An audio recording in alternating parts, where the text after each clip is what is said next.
샬롬, 우리 주 예수 그리스도의 은혜와 평강이 함께하기를 기도하고 또한 축복합니다. 한 주간을 시작하는 월요일 아침입니다. 이 한 주간도 우리 하나님의 놀라우신 도우심과 은혜와 그리고 인도하신 가운데에서 날마다 예수 그리스도를 닮아가는 삶이 되기를 소망합니다.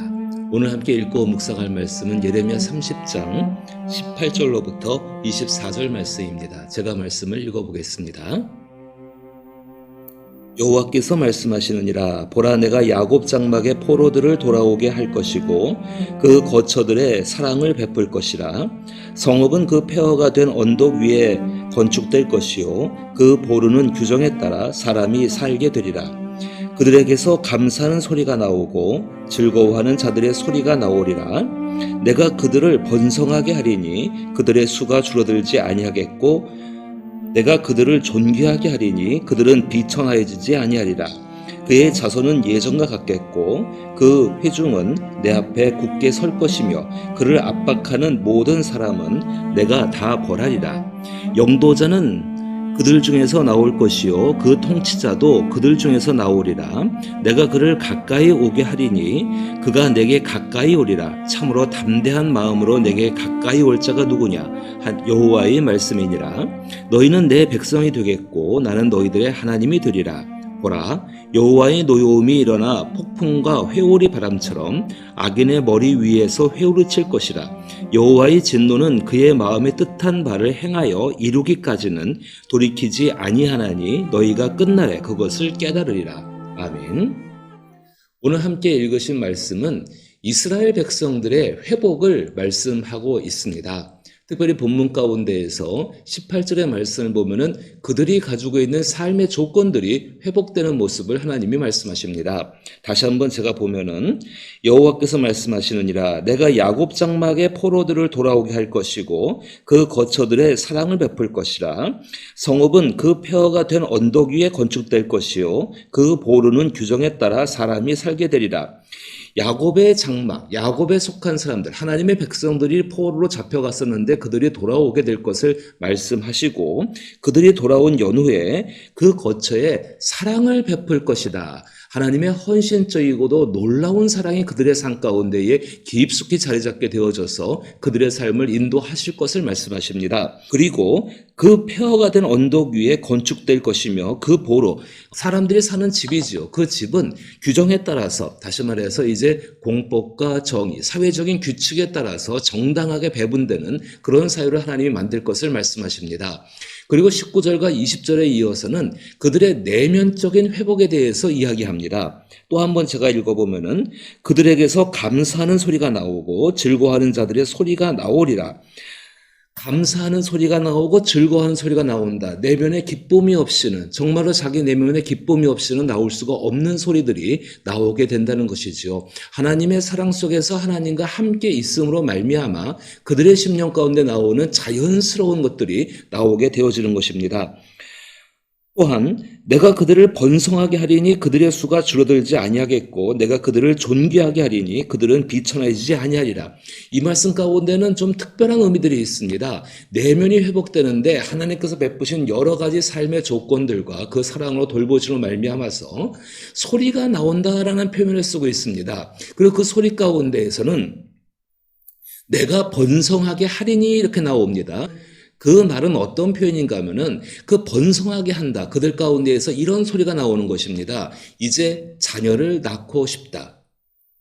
이 말씀의 뒷가운데는 그 포로 시간 동안에 얼마나 고통스러운 삶이었는지, 이런 삶을 나의 자녀들에게 남겨주고 싶지 않은 부모의 당연한 마음이 그 가운데 있었는데 하나님의 사랑이 그들의 삶 깊은 곳까지 스며들므로 말미암아 이제 그들은 그들의 삶 가운데에서 지난날의 고통스러웠던 시간들을 잊어버리고 이제는 하나님 앞에서 자녀를 낳아서 번성하고 싶다. 또 하나님은 그것이 당연히 하나님 안에서 기쁨의 소리이기에 그 번성케 하실 것을 말씀을 하고 있습니다. 그래서 20절 말씀 가운데 그의 자손은 예전과 같겠고 그 회중은 내 앞에 굳게 설 것이며 그를 압박하는 모든 사람은 내가 다 벌하리라. 하나님의 아주 독점적이고 가운데 이루어지는 보호하심이 그들의 삶 가운데 이루어지고 있습니다. 그런데 거기서 끝나는 것은 아닙니다. 이 예루살렘 성, 그리고 유다 백성, 그리고 이스라엘 사회가 망하게 되는 가장 중요한 원인 중에 한 가지가 그들의 지도자, 왕이었고, 그리고 또 그들의 종교 지도자, 제사장들, 선지자들이었습니다. 이제 이들 가운데 있는 바로 그들이 그들 사회의 영도자였고 통치자였는데 21절 말씀 보니까는 그 영도자는 그들 중에서 나올 것이요 그 통치자도 그들 중에서 나오리라. 내가 그를 가까이 오게 하리니 그가 내게 가까이 오리라. 참으로 담대한 마음으로 내게 가까이 올 자가 누구냐? 여호와의 말씀이니라.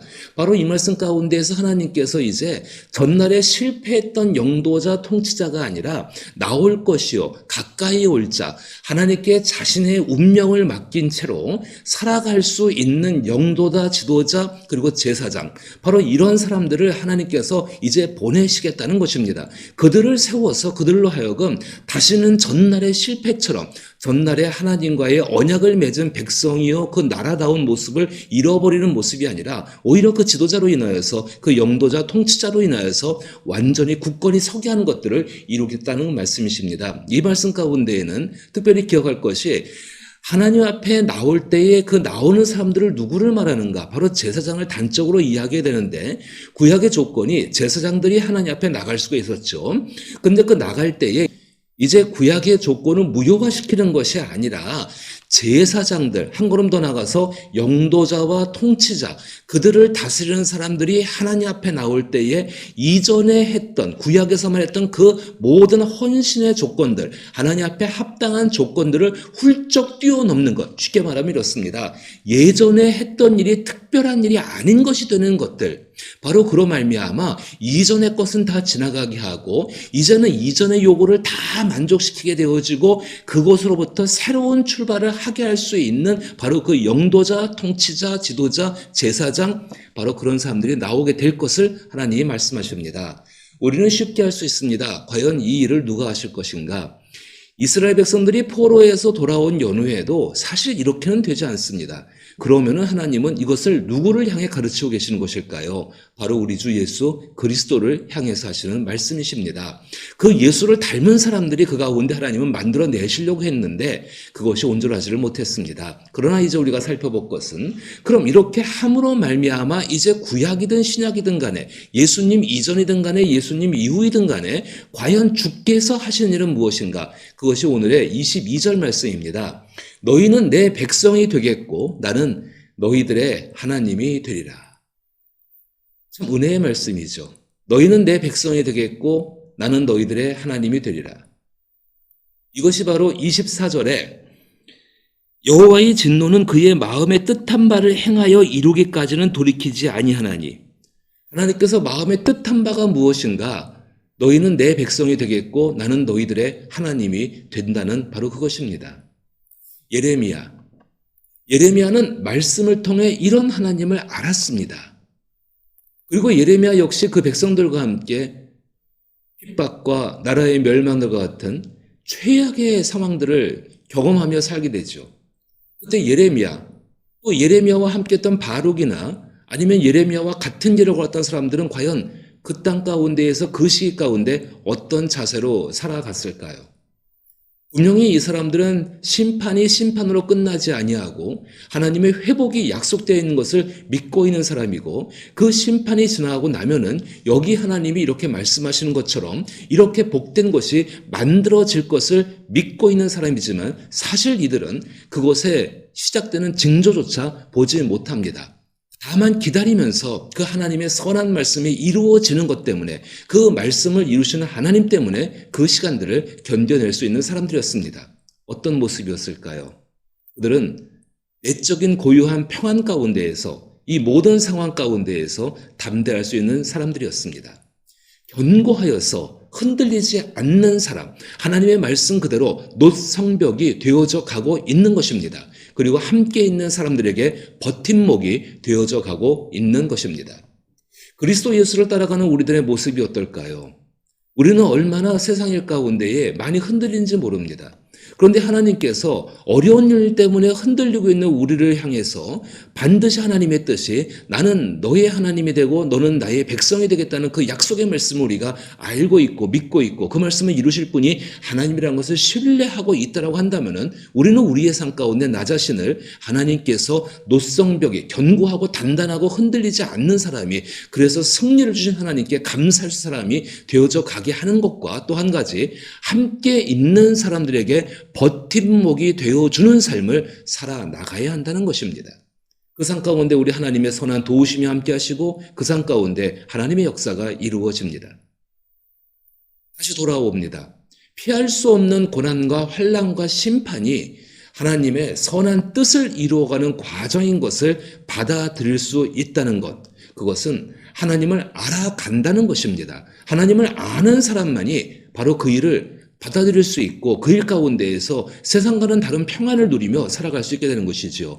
그래서 사도 요한은 요한 1서 가운데에서 하나님을 알므로 말미암아 너희가 세상을 이겼다라고 말씀하십니다. 그리고 세상을 이기는 것이 무엇이냐? 바로 우리 가운데 주어진 믿음이라고 말씀하시고, 믿음이라는 것은 하나님께서 우리를 하나님의 백성으로 만들어 가시고 그리고 우리의 하나님이 되어 주신다는 것입니다. 자신의 삶을 바르고 제대로 살게 하기 위해서는 그 하나님을 알아가야 합니다. 단순히 목사가 가르쳐주는 것, 인터넷에 나오는 어떤 이야기들, 그런 것이 아니라 자기가 정말로 하나님의 말씀 가운데 진지하게 이 말씀이 어떤 뜻인가, 마치 사도행전에 나오는 베레아 교인처럼 그 말씀이 어떤 것인가 알고 싶어서 노력하고 수고하여서 깨닫고 그 말씀 가운데 깨달은 것을 자기가 이해하고 받아들이면서 그 말씀을 실천하기 위한 삶을 살아갈 때에 바로 세상 가운데에서 바르고 제대로 된 삶을 살아가게 된다는 것입니다. 그 삶 가운데에서 하나님의 일과 다른 사람의 버팀목이 되는 것을 위해서 자기를 희생하는 것을 주저하지 않습니다. 하나님은 어떤 분이신가? 오늘 본문은 포로의 기간이 지난 다음에 하나님께서 이스라엘 백성들을 통해 이루실 일들을 말씀하고 있습니다. 그 일들을 이루시는 분이십니다. 그 일을 통해서 하나님이 얻기를 원하시는 것, 다시 22절 말씀대로 너희는 내 백성이 되겠고 나는 너희들의 하나님이 되리라.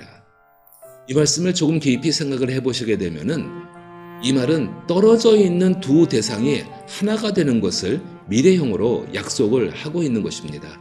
사실은 원래 그랬어야 됐었죠. 이스라엘 백성들이 원래 하나님과 하나가 되었었는데 이들이 이들의 죄로 인하여서 또 죄 가운데 돌아오지 못함으로 말미암아 그 돌아오지 못하는 것은 하나님 말씀에 순종하지 못하는 거였습니다.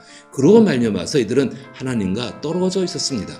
그런데 하나님께서 다시 이 약속의 말씀을 주고 계시는 것입니다.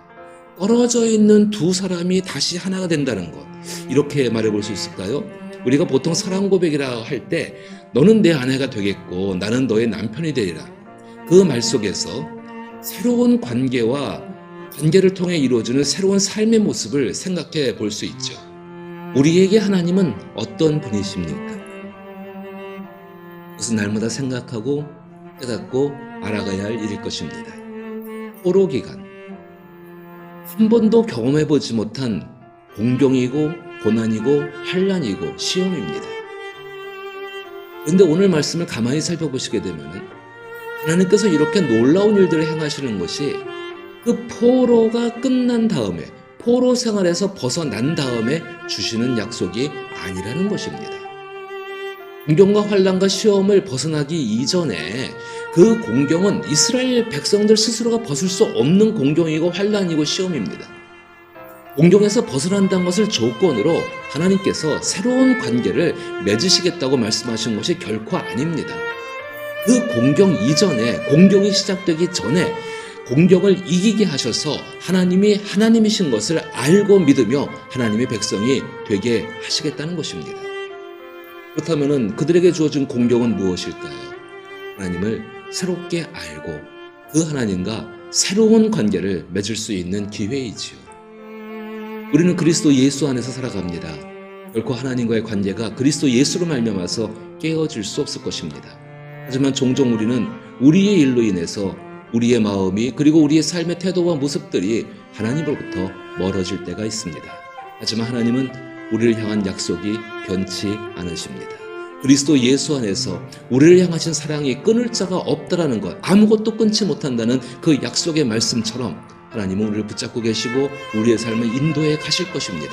그 삶 가운데 우리 안에서 하나님은 우리의 하나님 되고 나는 하나님의 자녀의 삶을 살게 될 것입니다. 이제 하루를 어떻게 사시겠습니까?